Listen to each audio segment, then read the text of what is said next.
Hello everyone, आज हम बात कर रहे हैं क्रिमिनल जस्टिस की। पब्लिक प्रोसिक्यूटर की हम बात करेंगे। पब्लिक प्रोसिक्यूटर बेसिकली होते क्या हैं, तो वो एक सिंपल लॉयर होते हैं, बट वो गवर्नमेंट लॉयर होते हैं। ये जो पब्लिक प्रोसिक्यूटर साहब होते हैं, इनका बेसिकली रोल क्या होता है, ये क्या करते हैं। Public prosecutor is generally a government advocate who advocates a case on the behalf of the state. वो सरकार के बिहाफ पे केस लड़ते हैं।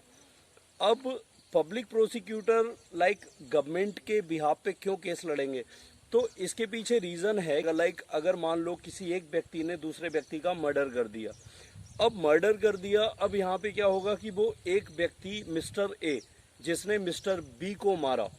अब मिस्टर ए जो होगा, मिस्टर बी को उसने मार दिया। अब ये मिस्टर बी का murder, technically that is a murder और that is a case against the state. क्योंकि स्टेट क्या है, स्टेट हमेशा अपनी हार्मनी मेंटेन रखता है, लोगों की हार्मनी को मेंटेन रखता है।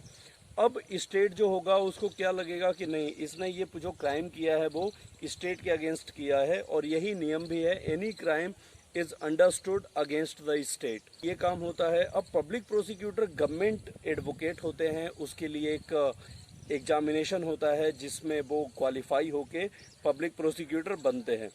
अगर हम किसी भी केस का एग्जाम्पल लें, जैसे एक छोटा सा एग्जाम्पल देखते हैं कि मिस्टर ए जो था उसने मिस्टर बी का मर्डर किया। अब मिस्टर ए और मिस्टर बी मर गए और मिस्टर ए को पकड़ के जेल में डाला गया। जेल में डालने के बाद उनके खिलाफ एक चार्जशीट बनाई गई। चार्जशीट बनाने के बाद उनको मजिस्ट्रेट के सामने पेश किया गया। मजिस्ट्रेट के सामने पेश करने, मजिस्ट्रेट मतलब जज, तो मजिस्ट्रेट के सामने पेश किया गया। मजिस्ट्रेट के सामने पेश करने के बाद पब्लिक प्रोसिक्यूटर जो होंगे वो मिस्टर बी की फैमिली की तरफ से केस लड़ेंगे। तो पब्लिक प्रोसिक्यूटर यहाँ पे मिस्टर बी की फैमिली की तरफ से केस लड़ेंगे, और मिस्टर ए की तरफ से भी एक लॉयर होगा जिसको हम डिफेंस लॉयर कहेंगे। अब ये डिफेंस लॉयर जो होगा वो प्राइवेट ओन्ड भी हो सकता है। मिस्टर ए की फैमिली अपने खुद के पैसे पे एक एडवोकेट अपॉइंट कर सकती है। अगर मिस्टर ए की फैमिली के पास पैसे नहीं है तो ये भी नियम है कि उनको गवर्नमेंट की तरफ से एक एडवोकेट प्रोवाइड करवाया जाए।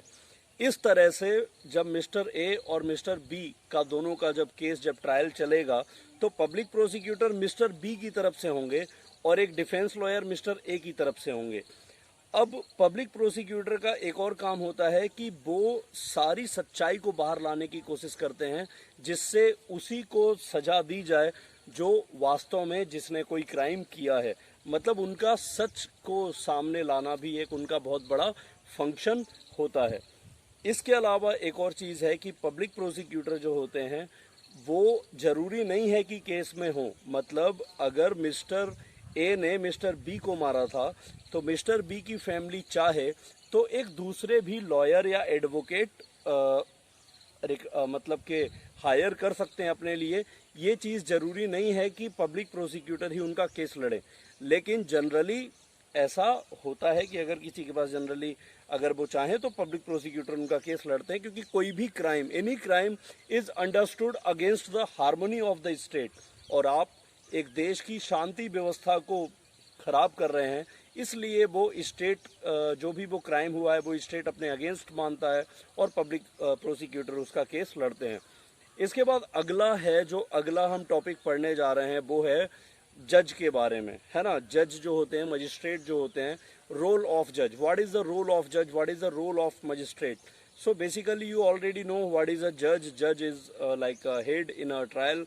जज ही सब कुछ जस्टिफाई करते हैं और जज ही सारे सबूतों और गवाहों को सुनने के बाद फैसला सुनाते हैं।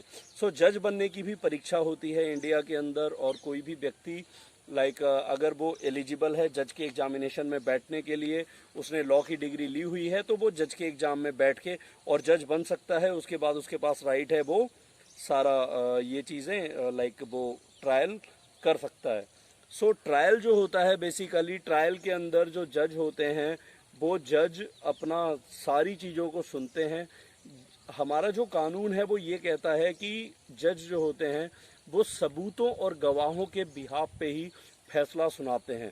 वो ऐसा नहीं है कि आप अगर जज साहब को लग रहा है कि ये व्यक्ति दोषी है या दोषी नहीं है तो वो सिर्फ अपनी भावनाओं में, मतलब अपने इमोशंस में, अपने इमोशनल होके वो कोई फैसला नहीं दे सकते। कोई भी फैसला जो देना होगा वो on the basis of the like evidence है, जो भी गवाह होंगे, जो भी सबूत होंगे, उन्हीं विटनेस जो भी होंगे या एविडेंस जो भी प्रूफ है, अगर वो वेपन जिससे मर्डर किया गया, वो स्टेन वाली शर्ट, या फिर वो अगर किसी की बाइक चोरी हो गई तो किसने चुराई, सीसीटीवी फुटेज, वो सारी चीज़ों को देखते हुए ही एक जज जो होते हैं वो फैसला सुना सकते हैं। ये कोई ऐसा नहीं होता है कि on the basis of like उनके इमोशन कहते हैं कि नहीं इस व्यक्ति ने ही गलती की है, ऐसा कुछ भी नहीं है। तो ये था जज साहब का रोल। अगर आपको कोई भी डाउट हो you can ask me in the comments, है ना, I will definitely answer that. Now next है what is a fair trial. Trial क्या होता है? मैंने आपको बताया था ट्रायल का मतलब होता है सुनवाई, है ना। जो कोर्ट में जो चलता है पूरा, जज साहब होते हैं, वकील होते हैं, और जो कॉन्विक्ट होता है, गिल्टी होता है ना, ये सब लोग होते हैं।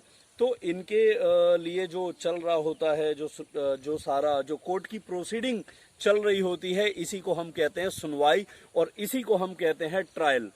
तो फेयर ट्रायल, साफ सुथरा ट्रायल, मतलब साफ सुथरी सुनवाई होनी चाहिए। अब ये साफ सुथरी सुनवाई में क्या क्या फीचर होते हैं?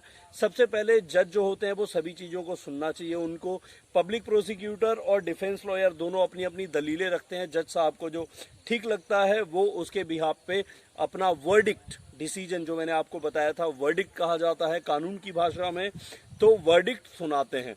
इसके साथ ही एक और चीज़ है कि दो तरह के कोर्ट्स में ट्रायल होते हैं। एक होता है ओपन कोर्ट और एक होता है क्लोज्ड कोर्ट।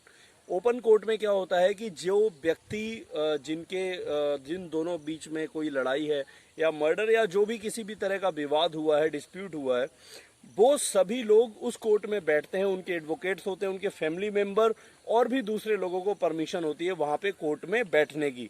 लेकिन क्लोज्ड कोर्ट में क्या होता है कि उन लोगों को, सभी लोगों को परमिशन नहीं दी जाती है। केवल एडवोकेट होते हैं और जो व्यक्ति कॉन्विक्ट हैं और जो अक्यूज्ड है उन्हीं को वहां पे बुलाया जाता है।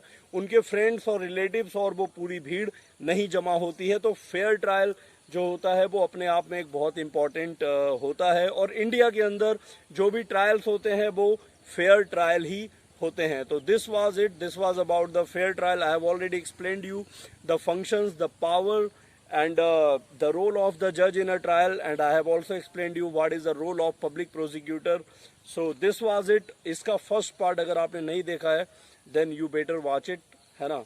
So that's it. If you like the video then hit like button and do subscribe. Thank you.